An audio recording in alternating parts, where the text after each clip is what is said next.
It's my honor to be with you here this morning. I'm so excited. We are finishing up our month on commitment. So we've been looking at commitment as a spiritual practice this month. We've been talking about committing to our vision. We've been talking about committing to ourselves. We've been talking about how powerful that can be. And I remember the first week when we started and I said, we're going to talk about the spiritual practice of commitment. And everybody was like, yeah.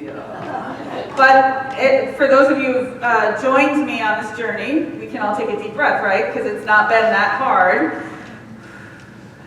And it's actually opened some doors to a deeper way of connecting to God. That's the whole point of all of this, is that we want to find a way for us to have a personal relationship with God. And so today what I'm talking about as we finish this is leaning into life. So I'm encouraging us to commit to living a full, fulfilling, free, and expansive life. Doesn't that feel good? Doesn't that feel like what we're supposed to be doing instead of living the opposite, which would be small, contracted, constricted, alone, separate lives? You want to do that? Yes. You want to live a small, contracted life? No, yeah, okay. I'm like, wait, is that a new person? That's not a new person. Okay. All right. So it's going to be fun. All right, so, I'm taking a little bit of a different approach to this week. What I'm talking about is about leaning into life and not fixing it, not calling it wrong, not thinking that we made mistakes, not thinking that, look at the mess I made, how do I get out of this, because we all get in that moment of thinking that that's what it is that we need to do. But what I'm talking about is how we can embrace the totality of our lives, how we can be present with what is, and then move it in the direction that we are called to move. Because whenever we try and fix something from the outside in, it never works. We create from the inside out, from the reading from Butterworth today, is that we live from the inside out. And that means that we have to have an understanding, an inner vision, an inner idea of our, first of all, what it is that we want, and second of all, what's possible. And so as we know in God, all things are possible. So what are we waiting for? That's the question. What are we waiting for? Or have we allowed ourselves to even know what it is that we want? Have we allowed ourselves to even think that our desires that could be even small ones or the big ones, are even possible? Have we allowed ourselves the time in our day-to-day life or in our lives at all to contemplate what would bring me joy? Because the Spirit came to be delighted. The Spirit of you came to this world, to this life, to be delighted, to be creative, to bring forth something new. We are not at the effect of the world, saying what we can be or what we can't be. It's up to you from the inside of your knowing to bring that forward. And in order to do that, we got to lean into life. We need to realize what life is, and we need to allow it to unfold and inspire us in the process. Now, I'm just going to come out straight on this. I've had an interesting month. Yesterday, I facilitated the third celebration of life in a month. I did 2 congregants passed, and we did their celebrations this month. And yesterday, I had talked last month about my dear friend and spiritual teacher who passed. And yesterday, I did the celebration of life for Reverend Dr. Alice Bandy, who I traveled 20 years with in the realms of the spirit. I got some good stories. If you want to hear some really woo-woo crazy stuff, I can talk about it later. But it was an honor to do that. But I took a look, and this one was really affecting to me, and I'll admit that it was probably one of the most powerful and most difficult moments in ministry for me, was to stand up in front of all the people who loved her, all the people who were touched by her, and honor her. And because, we feel loss when someone leaves. But doing all 3 of these celebrations of life this month, what I realized was that we got to live big when we're here. That each one of those people did amazing things and had amazing journeys. And it's funny, the group that I did, and the 3 beloved people that I helped honor, all lived really amazing, wonderful lives. And they didn't let anything stop them from traveling the powerful path of life. So what I'm talking about today is almost like a cautionary tale. We're not making it out here alive, people. We're not gonna. We've been given a great gift of life, and we need to remember how important it is every day. We need to find ways to connect. We need to find the awe, that moment of awe in each day. We need to find that place of gratitude for what is. Now look, some rain's gonna fall. Life has its stuff. And sometimes it hits the fan. And sometimes we're in those moments where it feels like it's closing in on us. But because that fear comes up in us, we forget to look at the rest of the scope of all the stuff that's going on. We only look at the one thing that looks like is the problem. And so when we are able to widen our view, when we're able to expand our ability to see and to find the things that we can be grateful for, then we get back into right relationship with life. And we remember that this too shall pass, and that we are empowered to create something new. So that's where I'm going today. And I did my quote early, but Charles Franklin from Create the Life You Need said this. He said, "No one gets out of this life alive. So leave a footprint of your choice. You're writing your epitaph. You are writing it now. Life is not a process, not a goal. Life is a process, not a goal. Live it now or you'll miss it. We have time to spend and no time to waste." So, everybody take a breath with me. It's not as heavy and down and a big downer.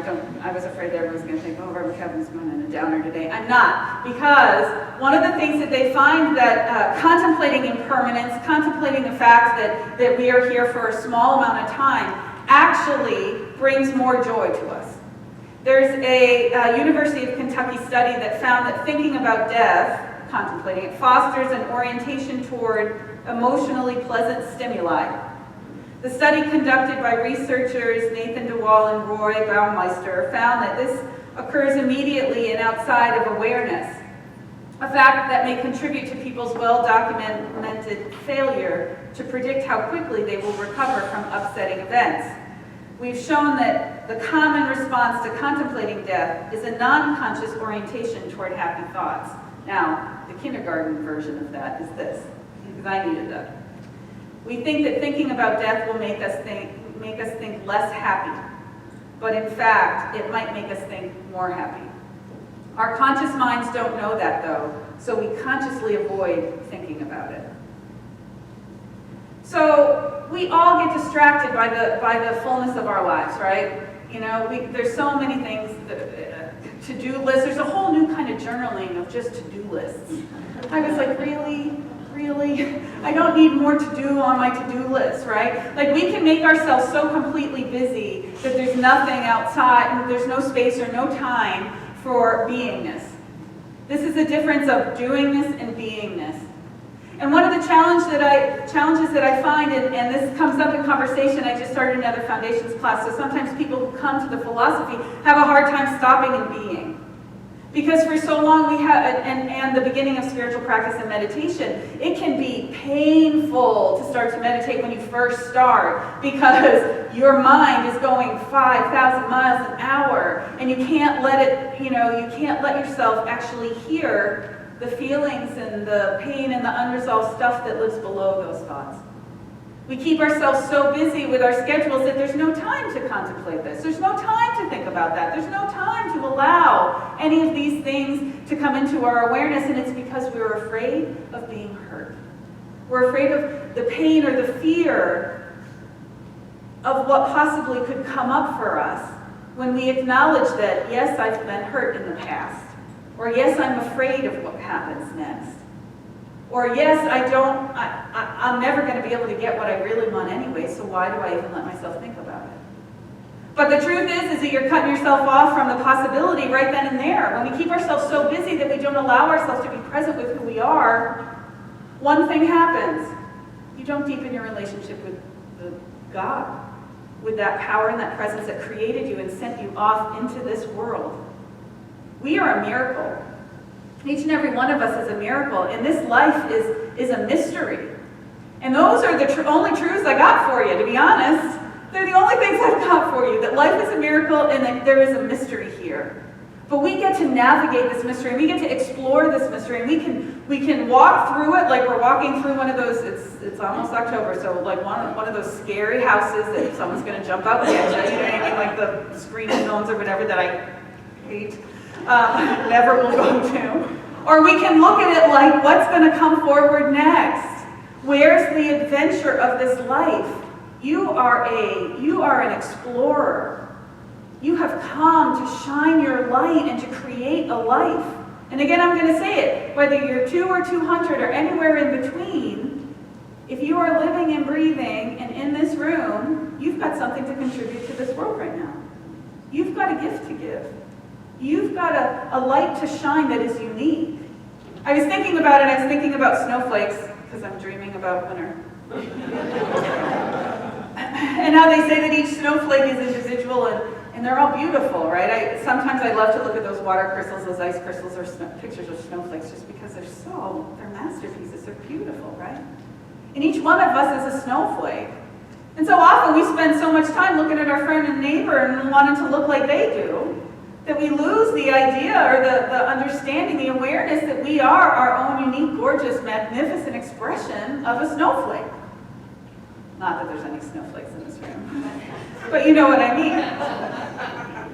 So often we don't allow ourselves to be present to where we are and who we are, and what that is that's the understanding that life is precious and it's fleeting. It's a gift, but it's a gift with an end, with an end date, an expiration date. And we never know when that's going to be. Obviously, our intention is to, one of my practitioners read a book this year, I decided I'm going to live to 120.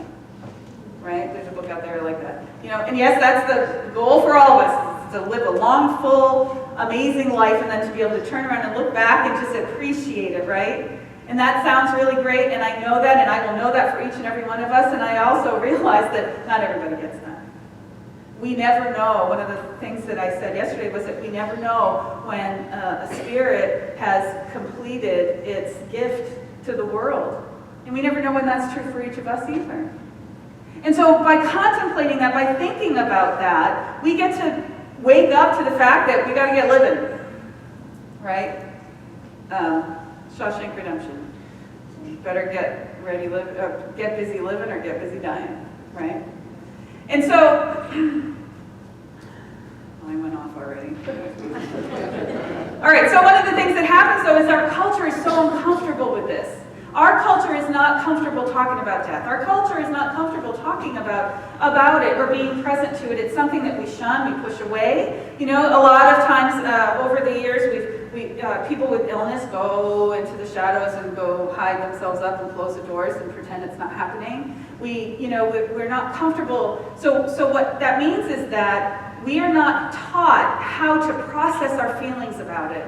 We're not taught how to talk about it. We're not taught that it's a natural, normal part of life. And so we don't have the language, we don't have the understanding, we don't have the ability to relate to it. But what I'm saying is that if we spend some time contemplating this, and I don't mean in the morbid way, okay, we're going to rise in our energy on this, not sink. All right, you get the picture on that? This is not something to be really depressed about. And oh my God, Reverend Katherine told me I'm going to die. And oh my God, I got to think about it. All that. That's not what I'm talking about, okay? The idea here is that when we realize that our time is limited, and that's just a truth. It's not a good or bad. We're the ones who are going to call it what it is. But what it does is it helps us realign our priorities. It helps us realize that those little things that we got mad about from Aunt so-and-so who said whatever at Thanksgiving, 20 years ago, and you haven't spoken to that family in so long, is not worth it. It's not worth it to carry that stuff. It's not worth it to carry grudges or feel like you've been wronged and all of that, because you've got too much to do in your time. You've got too much to create.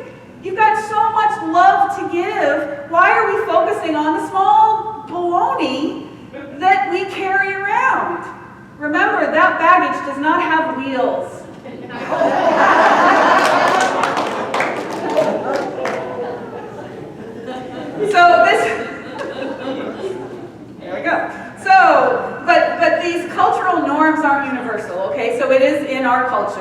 but it's not universal.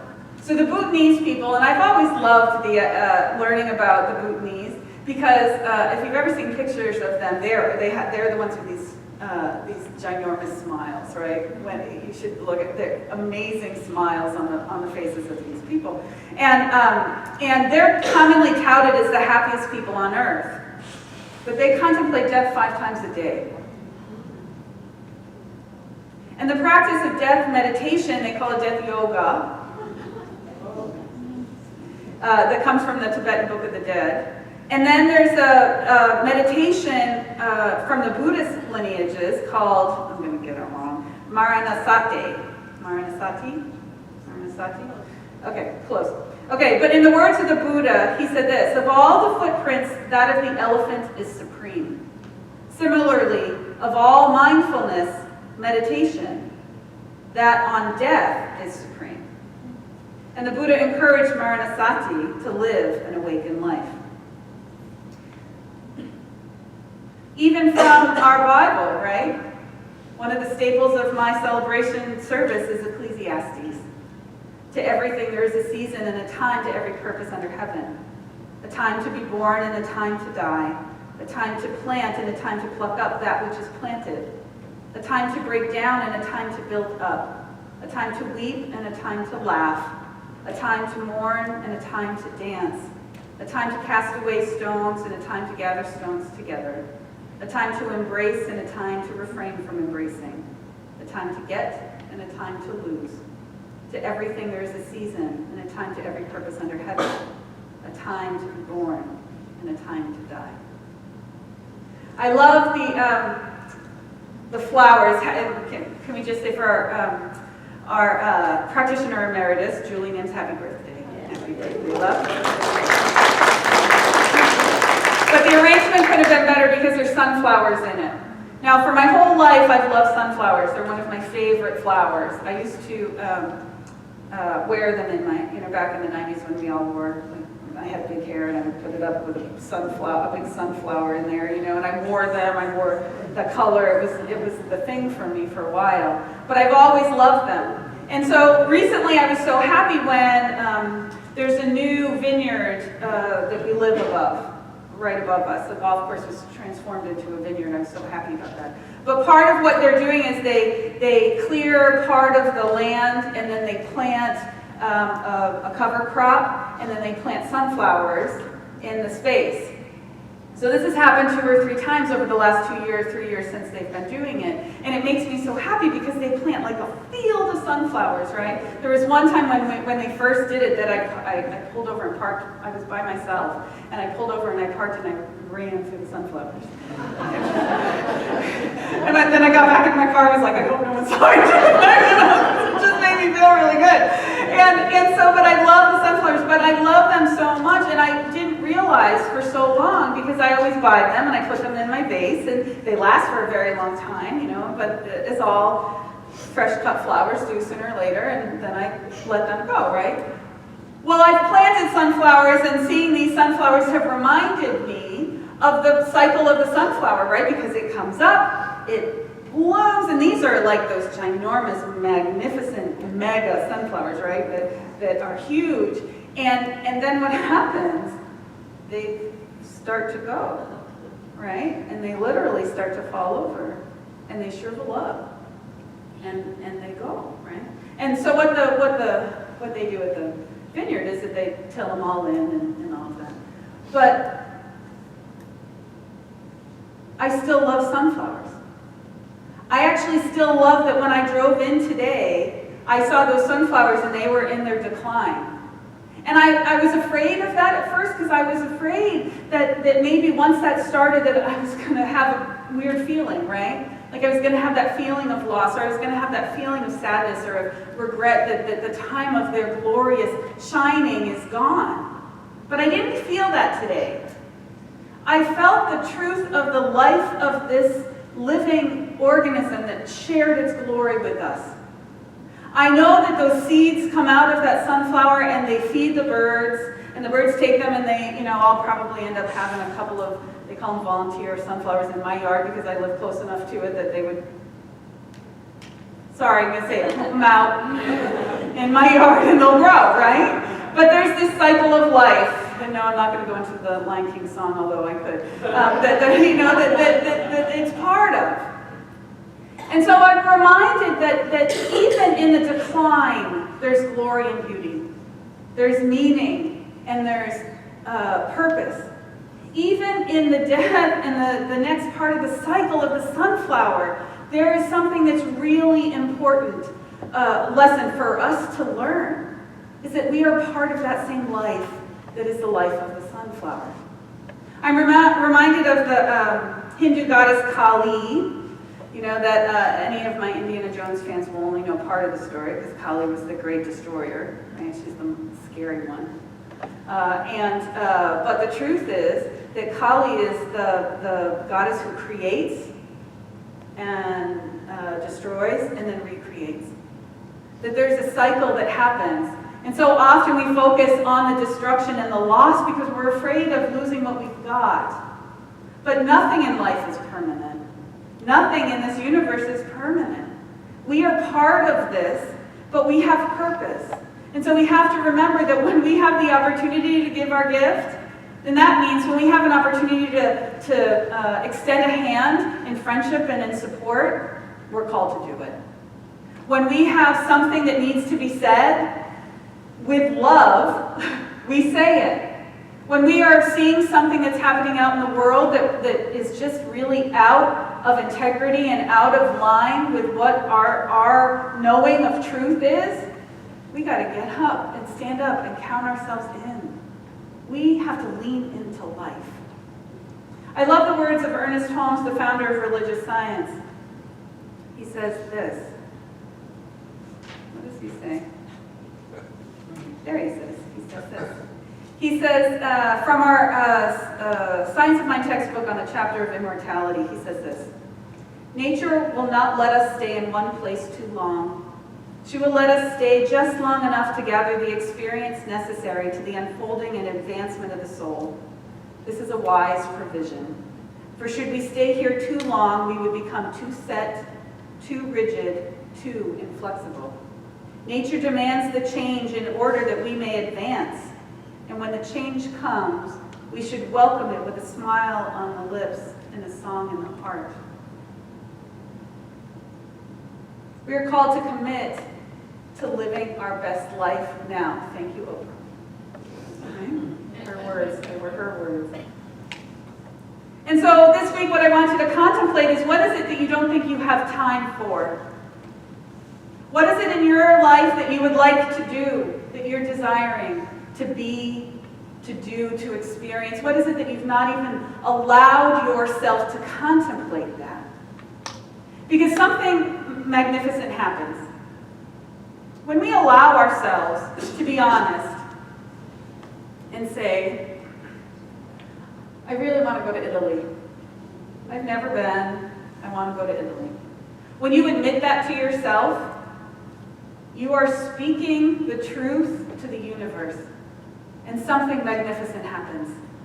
The universe pours itself forth into your experience. And opportunities show up, and possibilities show up, and pretty soon you're going to find yourself eating gelato in Rome.